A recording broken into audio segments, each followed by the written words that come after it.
Welcome to New Game Plus. You're listening to a retro gaming podcast where three guys spend 7 days playing one old game and then we talk about it. My name's Dustin. My name's Kenny. I'm Nolan. And this is episode number 99. 99! We are one away from our 100th celebration. And this month represents our 2-year anniversary of this podcast as well, guys. Really? We gotta I stopped celebrate. counting. Well, what do we do? I lost track. Hug? I've been podcasting with you guys longer than I've been married. That's interesting. Yeah. But Did a girl that's even also like not you a at the good time? Uh-huh. Yeah.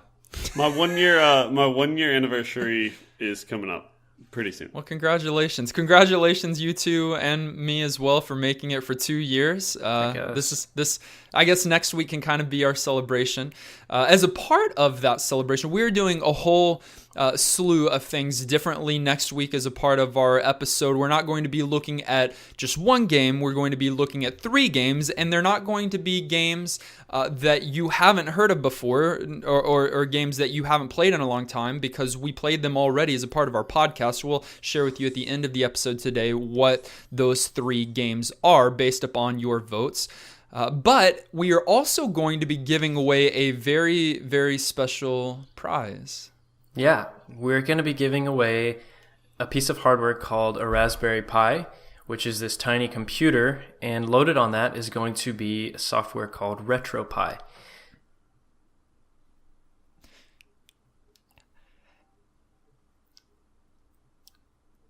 And we're gonna theme it New Game Plus and stuff. And we're going to theme it New Game Plus, so we'll have And some stuff. branding on there and stuff. It's going to look great. It's already hot, dude. Can you do that part again? And it's going to have a little NGP branding on it. So we've got some cool stickers that have our logo with the character that we still haven't named technically. But it's going to be great. It's going to be a cool little NGP trinket.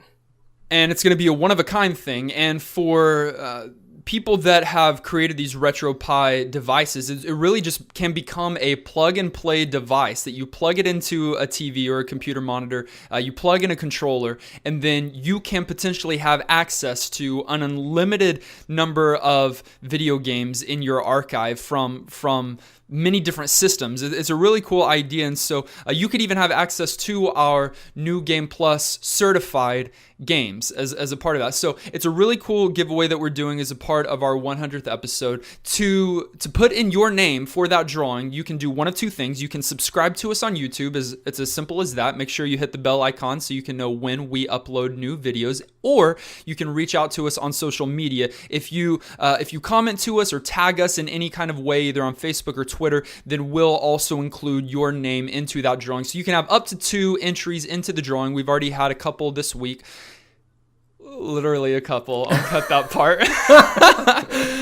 But enough degrading. So make sure that you jump on that. But before we get into the show proper today, some retro gaming news. What? Capcom is re-releasing the Super Nintendo version of Street Fighter 2 in November to celebrate the franchise's 30th anniversary. Have you heard about this? That's crazy. Yeah, I have. And it's kind of funny. It's cool. It will be a limited print run of 5,500 copies. It will come with the original instruction booklet and a secret retro pack-in surprises. It will come with the original instruction booklet and secret retro pack-in surprises. It says Street Fighter's 2. The Polygon article says Street Fighter 2's Super Nintendo re-release will come in 2 colors. 4,550 of them will be printed in red to match Ryu's headband, and 1,000 copies printed in translucent. That number doesn't add up to the original number that I gave. Who cares? It will be in a glow-in-the-dark Blanca green, and the colors will be distributed randomly upon purchase. Capcom is charging $100 for the cartridge. What are your thoughts? Oh, okay. The cartridge for the Super Nintendo? Straight up yeah, cartridge. it's an actual cartridge. Okay. That's cool. But the reason it's funny to me is because Street Fighter V kind of tanked. Like, they missed the mark with a few things Really? on the game. Because I know you've been playing it. Yeah, I've been playing it, and I'm not like a super hardcore Street Fighter fan, but from what I understand, the fans were really let down. Like, it was a step back from Ultra Street Fighter 4, and there's still, like, they'll probably come out with the Ultra Street Fighter 5 with all the improvements and the better netcode and everything, but, like, it's just funny that they're like, oh, hey, guys, remember this really good game? Get this one. Yeah. Kenny, this would be the perfect time for you to share your thoughts. Well, I mean, it's a cartridge. It's cool. Are you anywhere close to your mic? Yeah. Okay. I mean, relatively. As close as I ever am, for the most part. It's super cool that they're going, like, true retro. And, like, so many times that people do a re-release, it's like, hey, let's release this digitally.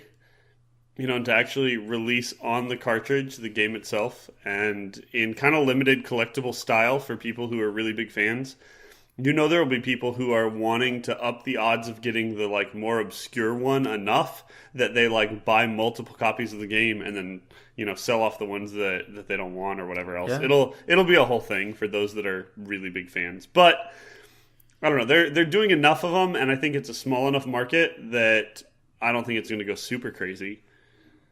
I think it That's could. not a lot, dude. There's thousands and thousands of super fans. I think it's a cool idea for super fans. It's a little bit out of my price range, but also I'm not a super fan, and so if I was, $100 I think is not bad for a actual cartridge. Some of my frustration is, like, if I don't know what color I'm getting when I buy it, like, for collectors, that's got to be super frustrating. That's true. I haven't seen these. This is news to me. But from what you described, they all sound pretty cool. So It means those 1,000 that are more rare will So much. resell like crazy, and, you know, Yeah. yeah. Well, I don't know. Cool idea. A little bit out of my price range. But if I nail some gaps, collect the letters S, K, A, T, and E, and find that hidden tape, I should have collected enough money to buy whatever I want. Join us now as we talk about the retro game of the week, Tony Hawk's Pro Skater 2.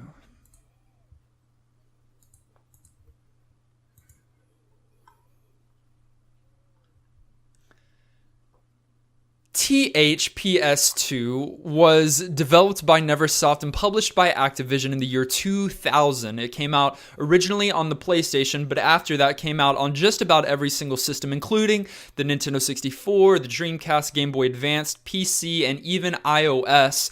The series started the year before in 1999 with Tony Hawk's Pro Skater, and it's all centered around, it's all with the face of one of the most popular skateboarders of all time, but especially during that time, Tony Hawk.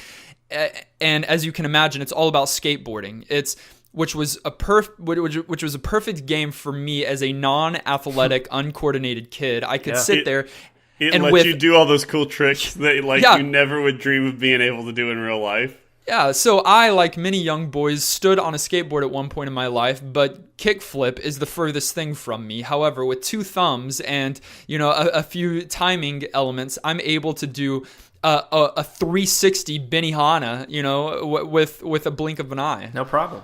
Yeah, not bad at all. So this is a game that I played regularly as a kid on the PlayStation. We owned it, Tony Hawk Pro Skater 2. It was a very successful game, very successful franchise. Did either of you guys play this as a kid, or was this one of your first experiences with it? Absolutely. I played every Tony Hawk. I played every Tony Hawk game, like even the newer ones. So this series was a pretty big deal for me, like especially Tony Hawk Pro Skater 2. This one specifically was probably like a highlight in the franchise for me. They did get better as far as like mechanics go and stuff, and we'll get into that, but absolutely, I love this franchise.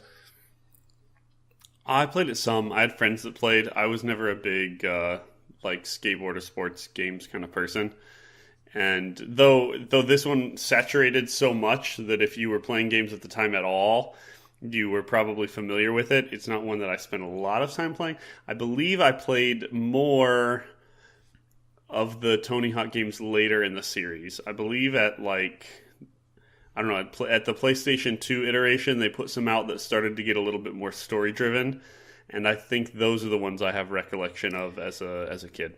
I skateboarded in real life and wasn't great at it. My friend Zach is really good still, I think. I don't know how much he still skates, but like this game was even cooler because of that fact. Like I thought I was cool, because of skateboarding. That was like the thing, around the time. It totally was the thing. I didn't skateboard, so I knew I wasn't cool. that was like the deciding factor on whether or not you were cool. It was not the only thing telling me that. Don't worry. Confirmed. So in this game, you can play a few different game types. You've got career mode, which you would argue that is your kind of most like that's the game. That's sort of the primary robust, game. biggest part of the game. Yeah, sure. What they invested a lot of time in with multiple stages, multiple requirements to pass each stage, but then also you can do a single session, which just gives you kind of one task or one thing to do for just a single run. You can free skate, which is super cool idea that. I mean, because that's really what the typical skater's doing on a regular basis when they go to a skate park, right? They're just jumping just going in. out and skating, just having fun. And so just hanging out with the bros. It's its own You reward. talk like you really know what they do. They're just having fun. It's just tubular. Kicking back. Grinding on power lines, no problem. But also, what was really unique with this game and that kind of made it different than the Tony Hawk that preceded it was that it had a park editor and a skater creator. And so those were two really cool functions that set this game apart from its predecessor. And I believe some progress on the just skating front too. There's certain like tricks and things you couldn't do in the older ones. The ability to manual, the ability to do some of those types of tricks hadn't been in previous games. And so, as is so often the case, the sequel comes out and really nails it. Like takes the things that the first one did well, adds the polish, adds the extra bonus content that everyone wants to have a little bit more depth to dive into. And this game was crazy popular. Yeah, your theory remains true, Kenny. It does. I'm gonna write a book one day. No, you shouldn't do that. And then you're not gonna read that one, and then I'm gonna write a second book, and everybody's gonna want to read it. Boom. Nice cover. All right. It's also cool that this game gave stats to real people, which football games and sports games are already doing that. But I bet it was kind of surreal for like professional skaters to have like a speed stat. Oh yeah, and to have their strengths and weaknesses like itemized in a way that looks like goofy, super heroic. Because like they're not. That's hard to measure in skating. Like it's easier when you have football statistics and like it is touchdown rankings and stuff. But with skating, it's like you're gonna have a reputation for that one guy that like has amazing balance. For that guy who just does the crazy big tricks but isn't technically as proficient. You know what I mean? Like everybody is different and has their own style. And but Rodney Mullen looked at his speed that they gave him and he's like, I'm a lot faster than that. That doesn't make any sense. He for sure did. But his balance though is spot on. He is, All right, let's cut that. Let's go into gameplay. We're already 13 minutes into our freaking episode.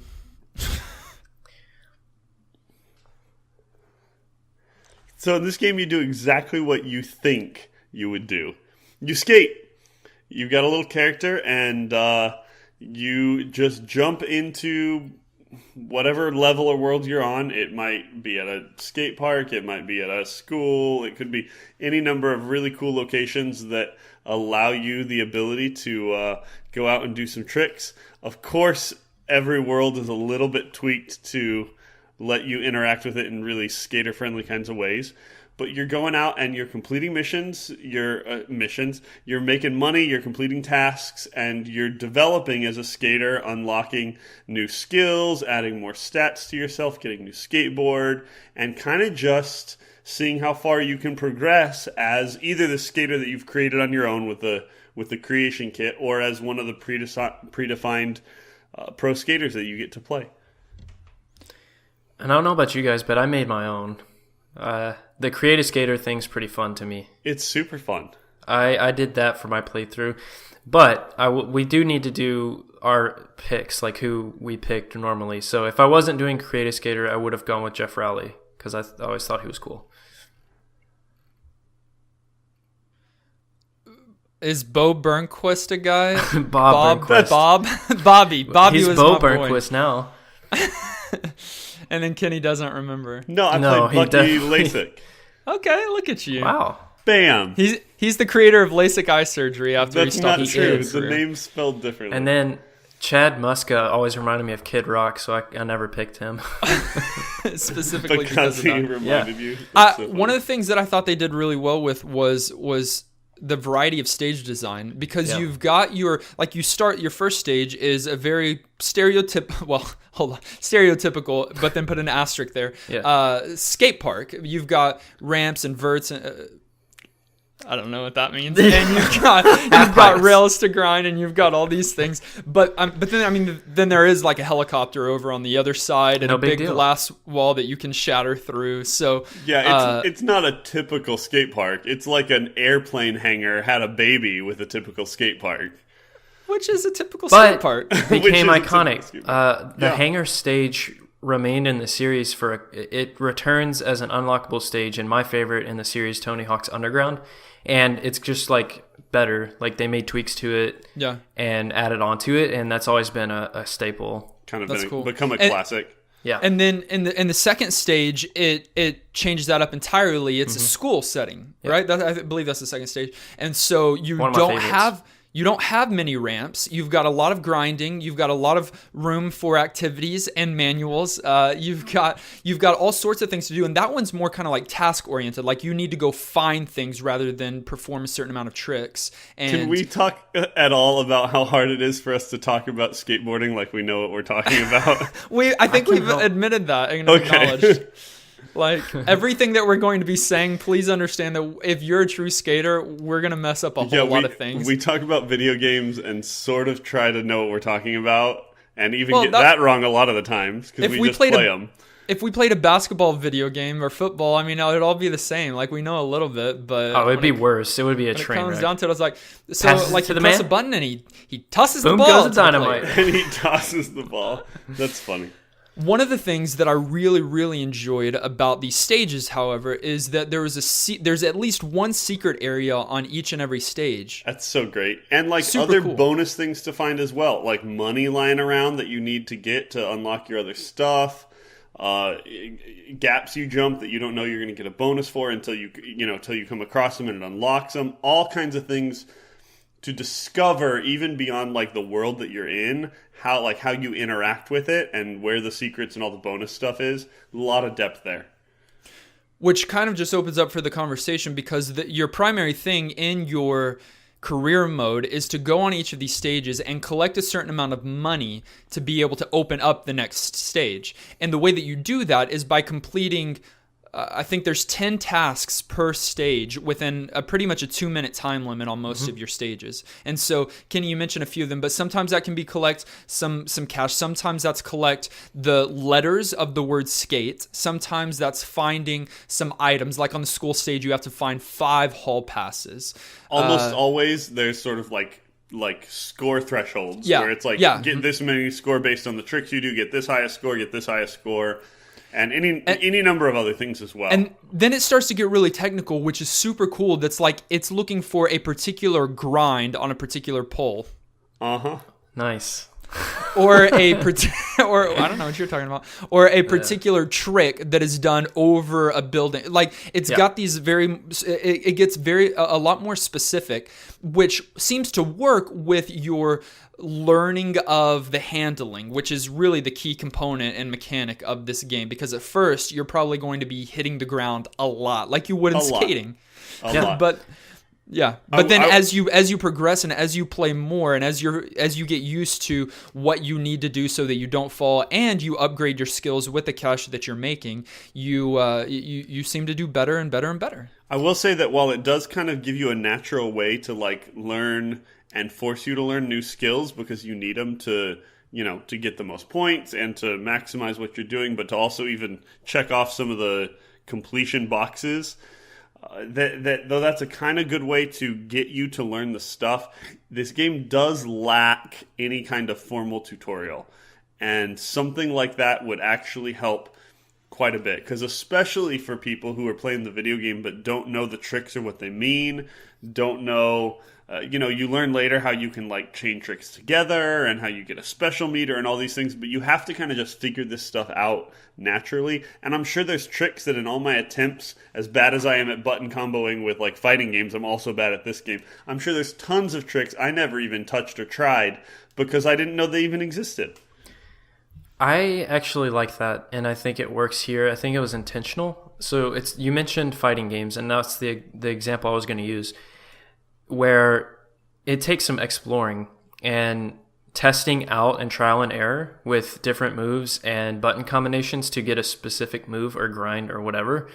And I like that testing, that just like trial and error aspect of the game, because Dustin mentioned that you have like maybe 2 minutes or so to do these goals. You're not going to do them all on the first try by any means, unless you know the game. Running. Unless you're speedrunning and you know where every bell is that you have to ring at the school, or where all the secret tapes are. So you're playing these stages again and you're getting better as you go. And I love that natural progression. I've always been a fan of it. I can see where the lack of a tutorial could have been felt, but it's also not restricting. It's like, oh, okay, I'm skating and let me try this out. It's open and natural enough that it's not punishing. Like, you don't need to have it, but it would have been nice if there would have been a way, a sans Google way to look up a trick or to figure something out in the game itself. Yeah.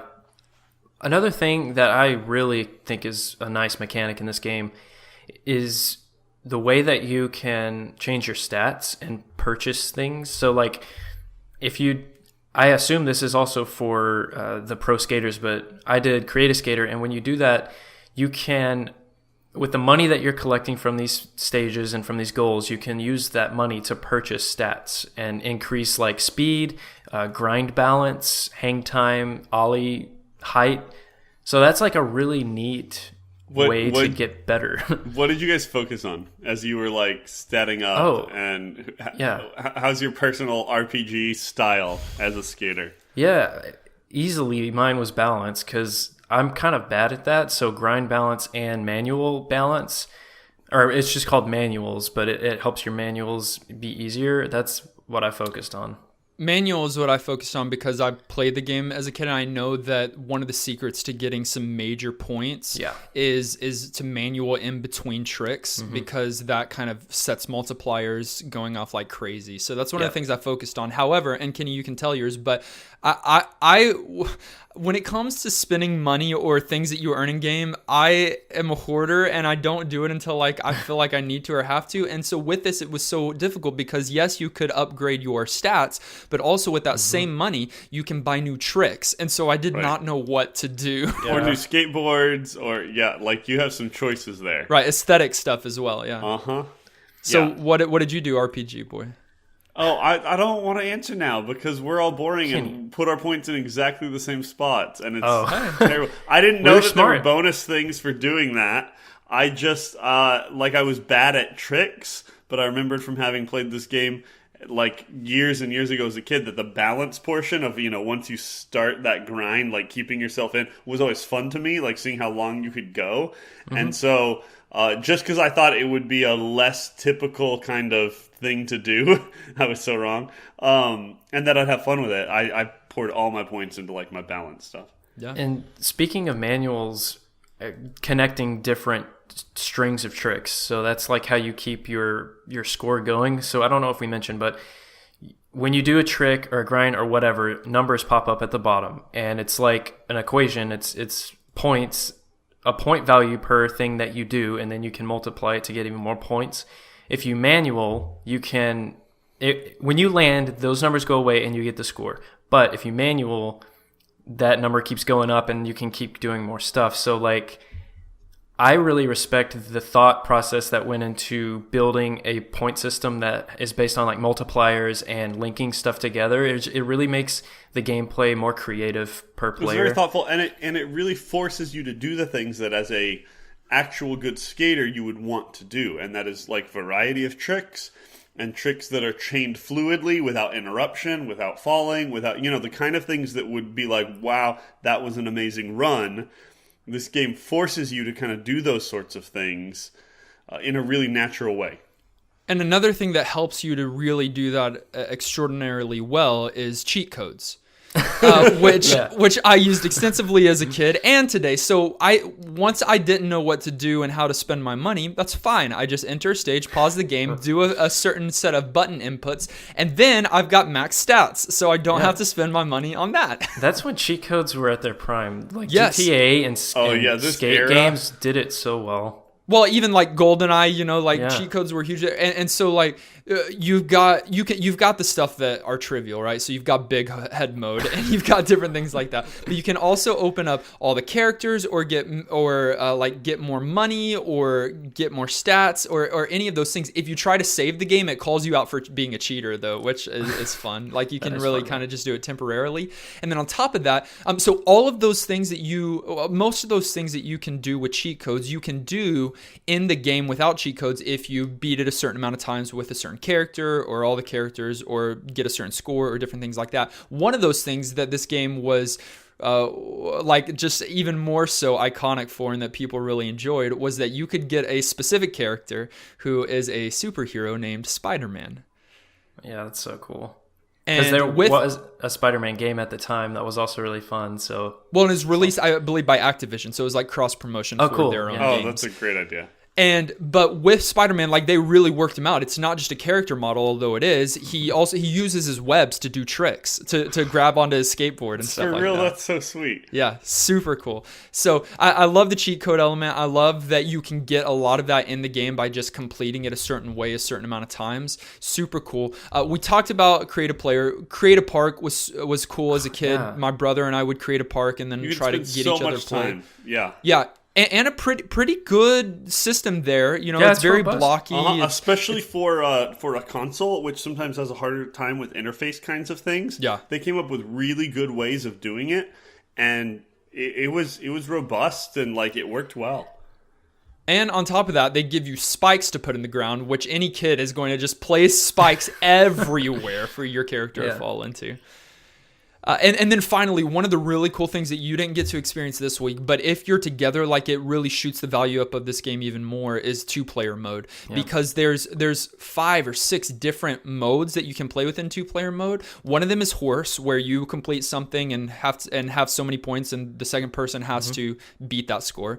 You've got tag, where you're literally going around and trying to knock each other over and tag who's it. And then you've got graffiti, which is like you skate and get a certain amount of points on an area, and it changes that to your color, and you're trying to get the most of the map under your color geographically. Yeah. That's great. Super cool ideas, and it worked really, really well. Cool. Moving to H. Yeah.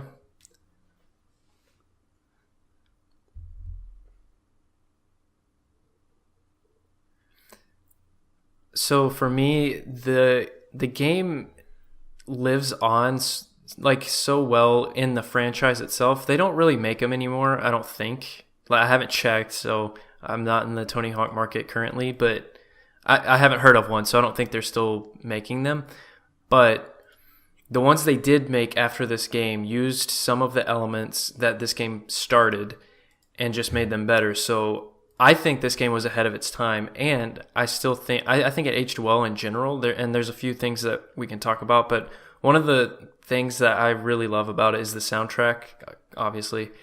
So it's like a punk soundtrack, like rebel songs and bands that your parents probably didn't want you listening to. That's the soundtrack, and it's therapeutic. Like, for me, just skating around a level, not even trying to hit the goals. Like, you can play on an unlimited timer in a different mode and just free play. Skate. It really is a pretty just chill experience. I did that so much, and just listening to music, or like, just, I don't know. That might be something that might be weird, like a weird way to play the game, but I always play Tony Hawk's like that. I would spend hours and hours with this game.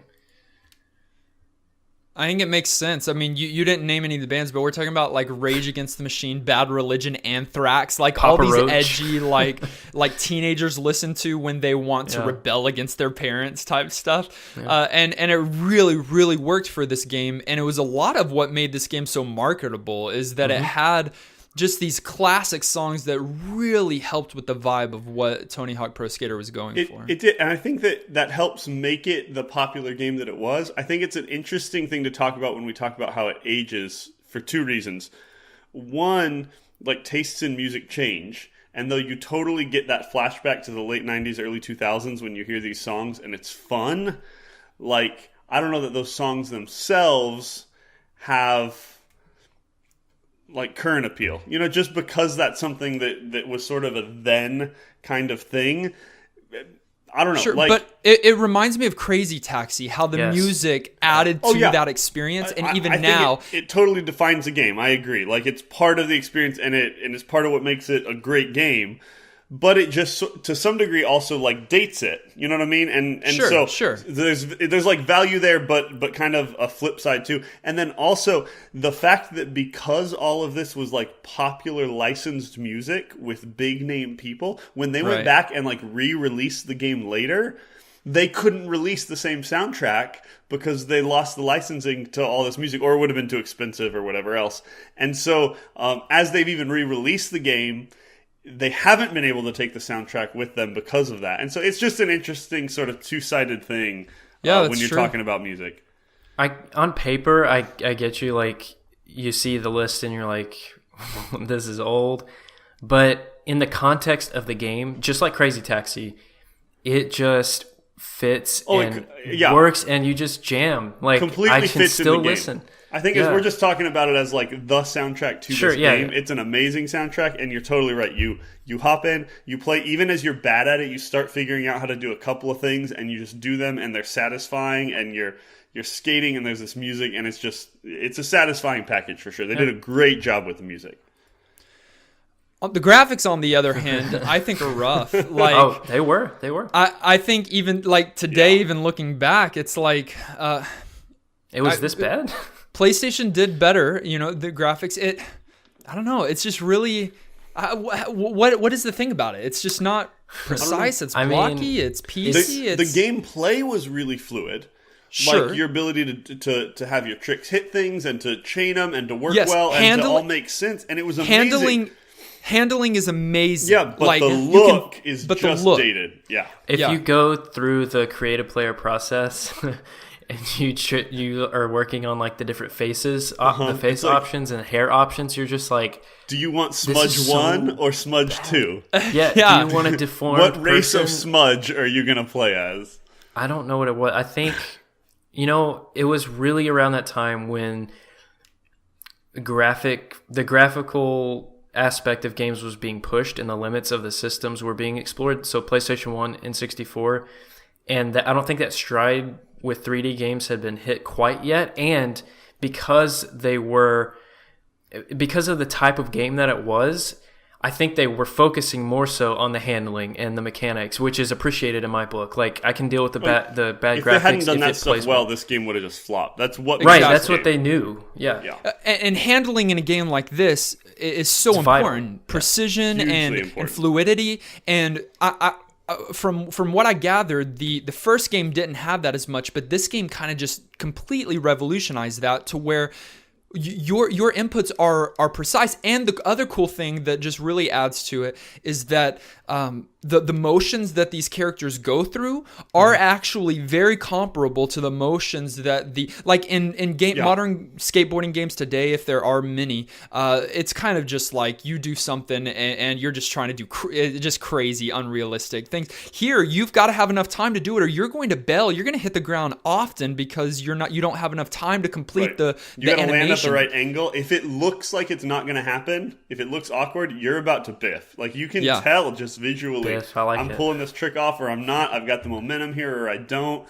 And then you don't just automatically land straight. Like, you have to maneuver your board back around so that you're angled correctly. And you can land sloppily. Like, there's a grace period there. Sure. But if you land it straight, you get extra bonus points for nailing it perfect, and a little nice green word at the bottom saying perfect. So that really that aids for that. But handling is just a beautiful thing, whereas graphics is just a rough thing. I feel like that brings up a good point, or at least a point to talk about with the realistic aspect of the game. So there are modern skate games being made, and they're made by not Neversoft and Activision and all them. It's called Skate, and it's very realistic. And from what I understand, like actual skaters really enjoy it because it isn't grinding on power lines like the game. Yes, there are realistic components to like hang time and like balance on manuals.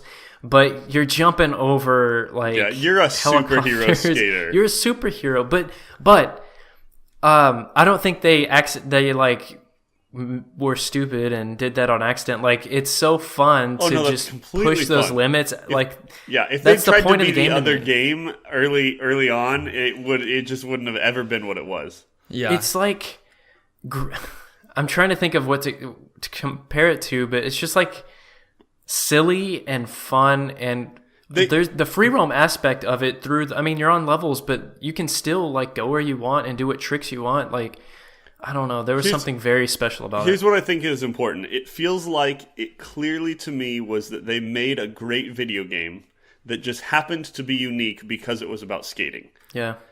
Not that they went out and made a game about skating and just happened to get lucky and it also was a good video game. Like the stuff they did to make it fun and replayable, to give depth, to give just a tone that's fun and that's accessible, but some high skill ceiling, that there were things to learn and discover and unlock.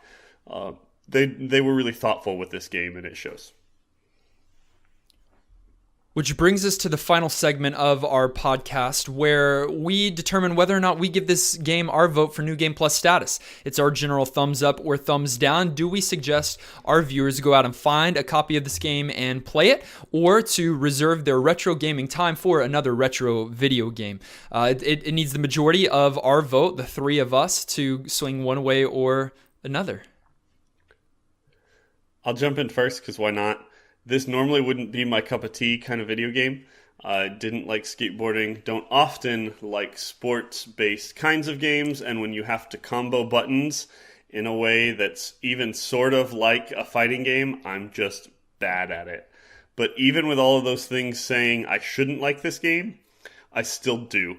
It's just fun, it's laid back, it's relaxed, it's not forcing you to do anything, but it gives you some good challenges, there's great ambiance, and I don't know, it's just a fun game, and so New Game Plus for me.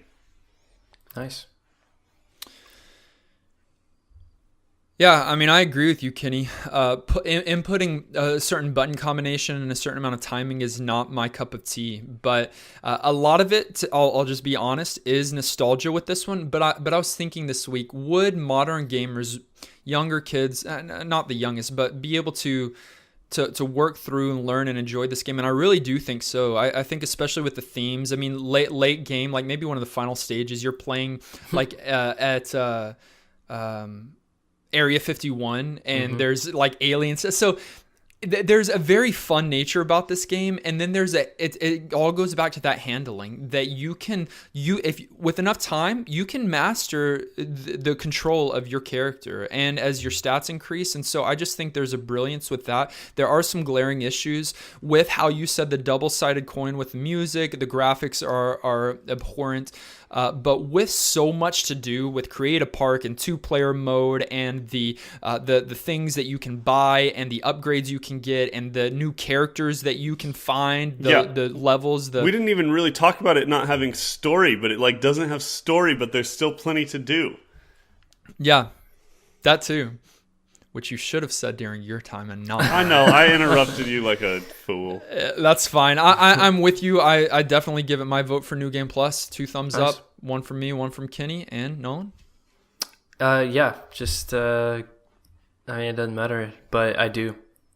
I love this game, but even more so, I love Tony Hawk's Underground, and even Underground 2, which was, a lot of people didn't like, but they're just really special games to me. And I agree, Dustin. Maybe the majority of my answer is based off nostalgia, but I don't care. It's just it was such a fun time for me. And then like the whole create a park thing. They made it better in that game in Underground, and I would sit there with my friend Greg, and we would just together build a park, and like that was so much fun. And then you could test it right after you built it. So love the game, and I love the series. So yeah, New Game Plus. That's 3 thumbs up or 6, depending on how you look at it. So Tony Hawk Pro Skater 2 does get our vote for New Game Plus status. Ethan wrote in, he is a real skateboarder, and said, this game got me into skateboarding, but after replaying it this week, I was kind of disappointed. THPS2 has annoying usability issues. No mid-game gap or trick list, camera problems that make getting some of the cash an aggravating task bordering on leaps of faith, especially as your character either goes too fast or doesn't move at all when you need precision movement. No button to level you out if you overshoot an air from a QP. Guys, a lot of this language I don't understand because we've never played. Quarter pipe, etc. But it's the most pure skate sim out of all the games. Tricks take longer to do but are animated more realistically, so it's more rewarding to do tricks like ghetto birds or tray flip crookeds. Whereas in later Tony Hawk, all that. The tray flip crooked. Later Tony Hawk games, there's no satisfaction to be found in performing individual tricks as you're just constantly spamming tricks and doing mega combos. It's hard to get adjusted back to the slower, less forgiving animations of Tony Hawk Pro Skater 2 after playing 3 and 4 so much. While it was a fun game as a kid, it no longer gets my vote for New Game Plus. That is a good point. About the animation, like getting used to those more realistic animation, the slower animations. Like that's what it was. It took more time to land stuff, and your timing had to be a little better. Because the newer ones are just press buttons and win. I definitely think playing further into the series will always change your perspective of early game in the series. For good or for bad. It's interesting. It was interesting hearing a true skater's perspective on it. But yeah, a little bit all over the place in that he liked it but didn't like it, but did but didn't. But I mean, I feel some of that. A lot of it with us is nostalgia, although we do find it to be a quality game. Yeah. At this point in the episode, we typically randomly select a new retro video game to play. We're not doing it this week, unfortunately. Boo. But for the reason that our next episode is episode 100. That's a pretty big accomplishment. Yeah, that's a good reason. Yay. And so we, a couple weeks ago, put up a poll on our Patreon for anyone to vote on the games that we should revisit as a part of our 100th episode. We had culled the list with the help of some of our patrons to a list of 6 or 8 games that we've played as a part of the 100 games that we've looked at so far. And for reasons of nostalgia or reasons of they don't think that we rated them fairly or because they just wanted us to suffer through again, they have given us 8 games, which was then over the last couple of weeks brought down to a final 3 based on the votes that were submitted via our Patreon poll. We will be revisiting as a part of episode 100 3 games from our past. This is super hype, actually. What games? I watched the poll early on, but I haven't looked at it recently, so I don't know where it landed. The first game that we'll be revisiting is called Civilization 2. Yes. Oh, gosh. Kenny, do you think... you're saying yes, game. But we're about to double down on how bad this game is. No, you think I'm just going to be like, game, and if you give it a fair shake, you'll learn that Why did you think I missed did it hard on the first time and that it deserves New Game Plus status, and we'll have this argument next week, I'm sure. But you guys got to give it an authentic, another playthrough experience, and I'm going to get my Civ 2 on for sure. Definitely will be playing. Our second game that we're going to be introducing as a part of this 100th recap episode is the very first game that we played in this as a part of this podcast, Earthworm Jim. I think what a great flashback. Yeah, that's so appropriate. Yeah, I love that because our first episode was terrible. I think it is. Our first episode was terrible. We didn't know what we were doing. We just sat down in front of mics and laughed at each other. I think it will be fair for us to go back and see if we gave this game, a fair. Absolutely. Shake. Fair shake is in my head just because Kenny said I'd never say fair shake. I feel like there was so much more to cover that we didn't even touch. And also our format of our episodes wasn't set in stone, so we didn't do the whole New Game Plus thing and or not necessarily. So that's a good choice. Good choice. And thirdly and finally, we're going to be playing Jurassic Park. So join us next week.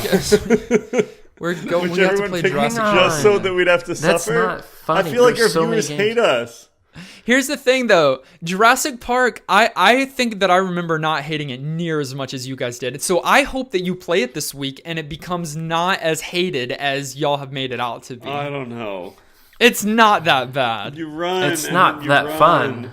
It's not that great. Look, It's a bad I saw game. that list, and there were plenty of games on there that you guys could have chosen, and you picked this one. I mean, it's our fault because we talked about it so much. We've so. also played other really, really bad games. I don't know if objectively it's the worst game we've played, but it's a terrible game. I wanted to play Yo Noid again.